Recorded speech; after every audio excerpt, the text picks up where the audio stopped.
Di video ini saya ingin bahas mengenai referral eToro yang akhir-akhir ini saya sertakan di deskripsi. Saya yakin 90% viewers sudah paham apa itu referral dan afiliasi dan bisa berpikir dalam konteks yang benar. 10% viewers lainnya ternyata masih perlu diberi pemahaman yang benar agar tidak asal memberikan kritik yang tidak memiliki pengetahuan yang mendasar. Sebenarnya saya agak malas membahas hal ini, tapi karena saya melihat beberapa komentar yang menurut saya perlu diluruskan, maka saya harus memberikan sebuah pemahaman yang benar kepada mereka mengenai hal ini. Saya sangat berterima kasih kepada viewers yang sudah memberikan masukan dan kritik di mana saya tidak boleh menggunakan referral atau mempromosikan produk atau broker tertentu di channel ini. Sisi positifnya berarti Anda merupakan penonton yang setia di channel Investor Receh. Jika mereka menonton video ini, saya ingin meluruskan konteks pemikiran agar viewer saya setidaknya memiliki kemampuan untuk menerima informasi dengan sudut pandang dan konteks yang benar. Karena jika memahami konsep referral atau afiliasi saja tidak bisa, mungkin Anda juga belum bisa memahami investasi saham dengan sudut pandang yang benar.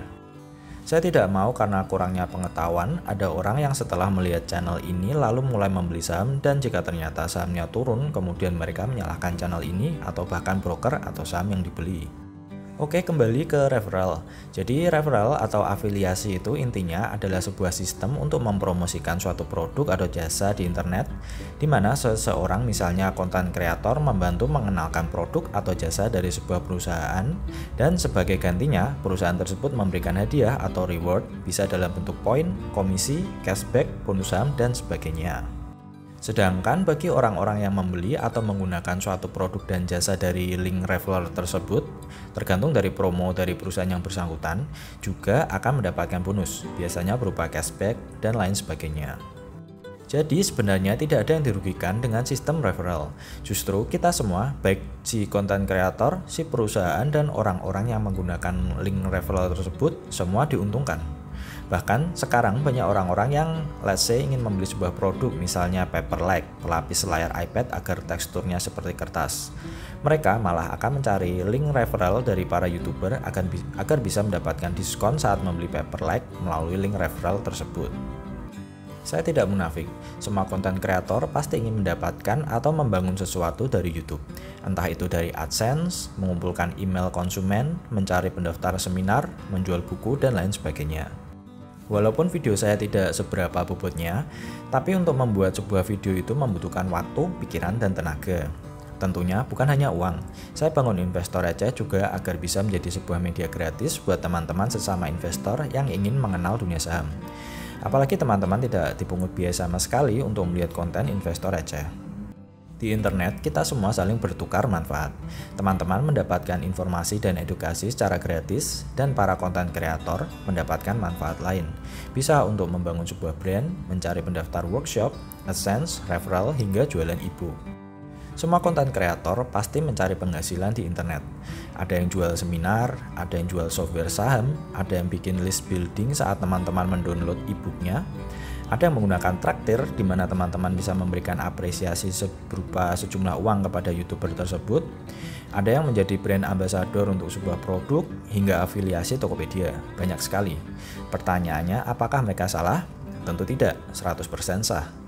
Jika Anda melarang sebuah channel untuk mempromosikan sesuatu, maka itu sama saja Anda melarang David Gadgetin untuk memasang link pembelian di deskripsi di video-videonya, melarang podcastnya Deddy Corbuzier untuk menaruh sebuah produk di atas meja, atau melarang Rico Huang untuk menempatkan link ke websitenya di kolom deskripsi.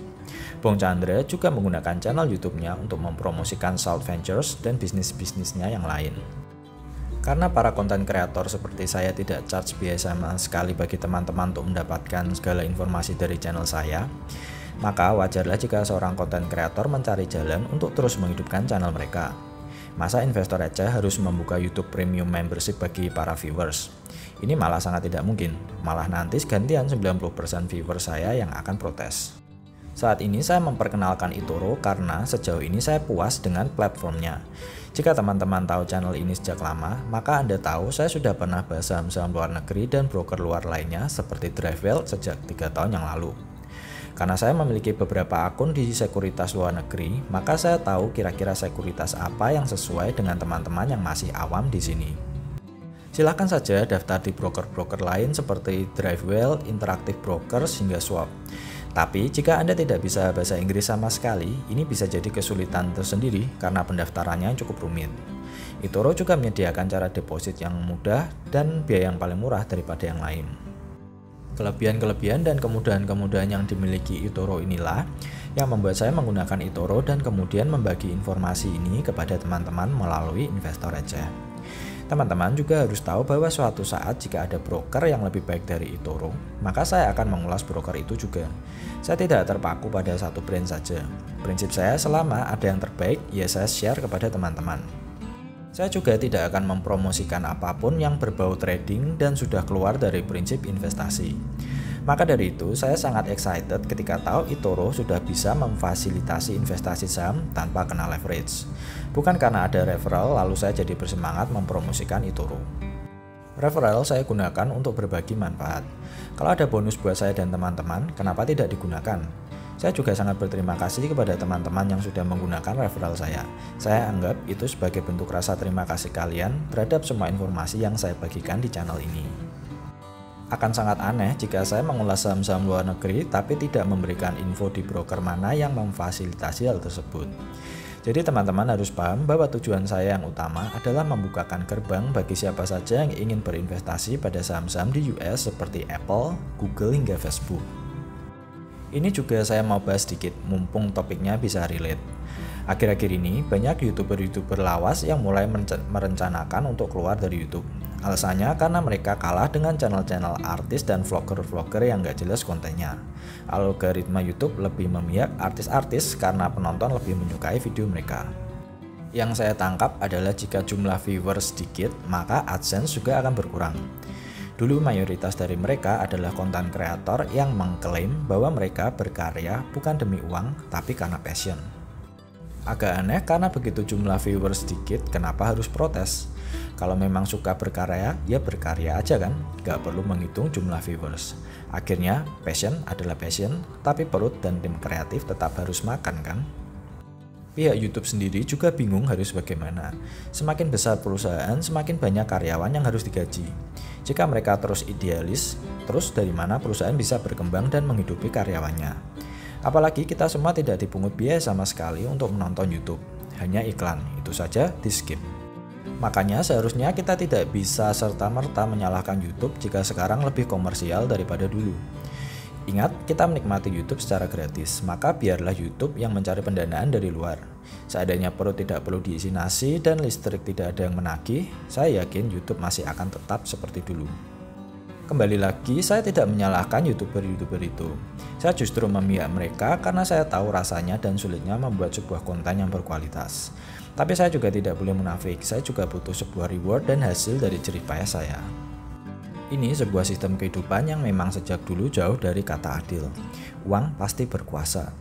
Untuk para YouTuber-YouTuber lawas idola saya, protes tidak akan membuat semuanya menjadi adil. Kembali ke eToro. Jadi eToro adalah sebagai media yang memfasilitasi kita untuk membeli saham-saham global. Masalah teman-teman mau mencari broker lain, silahkan saja, tidak ada yang melarang. Saya juga tidak jamin eToro 100% bagus dan aman. Saya juga apresiasi teman-teman yang bagi informasi broker-broker lain di kolom komentar, asal tidak spamming. Saya sudah kenal eToro sejak 2008-2010-an. Tapi saat itu saya tidak mendaftar karena eToro belum memfasilitasi investasi saham. Tapi sejak itu hingga sekarang saya lihat eToro ini terus berkembang walaupun saya tidak tahu ke depan bakal ada masalah atau tidak.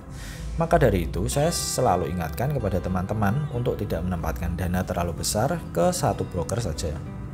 Saya juga punya akun eToro, jadi jika eToro kabur maka uang saya juga akan hilang. Posisi saya sama dengan teman-teman, jadi jangan protes kepada saya jika hal ini sampai terjadi. Ingat kasus Jiwasraya, pokoknya selama yang bikin dan yang ngurus manusia tidak ada garansi 100% aman, selalu lakukan diversifikasi.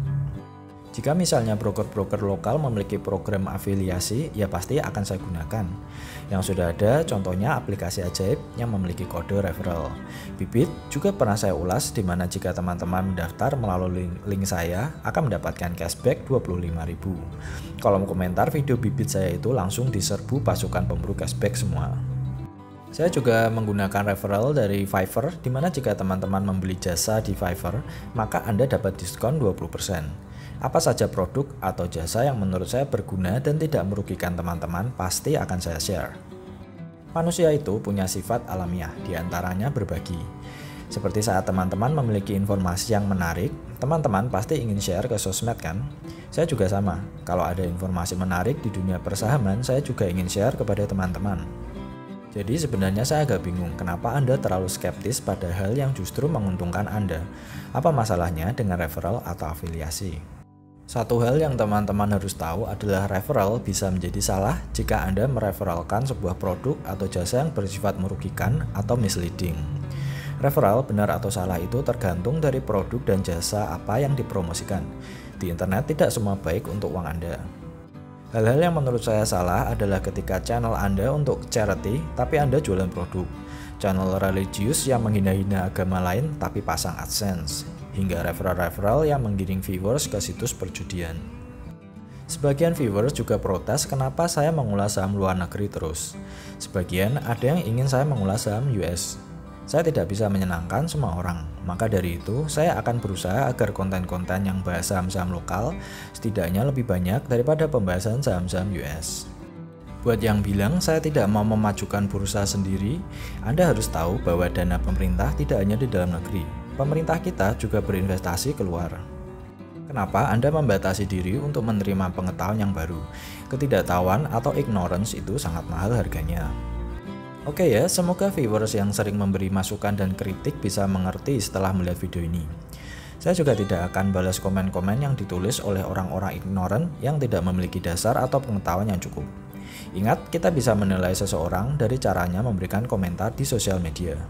Akhir kata, selalu lakukan research mandiri kepada setiap broker atau saham atau produk apapun yang saya ulas di channel Investor Aja. Saya bukan siapa-siapa, hanya investor jalanan yang tidak lepas dari kesalahan. Uang Anda, ya uang Anda. Jangan pernah menggantungkan harapan kepada orang lain.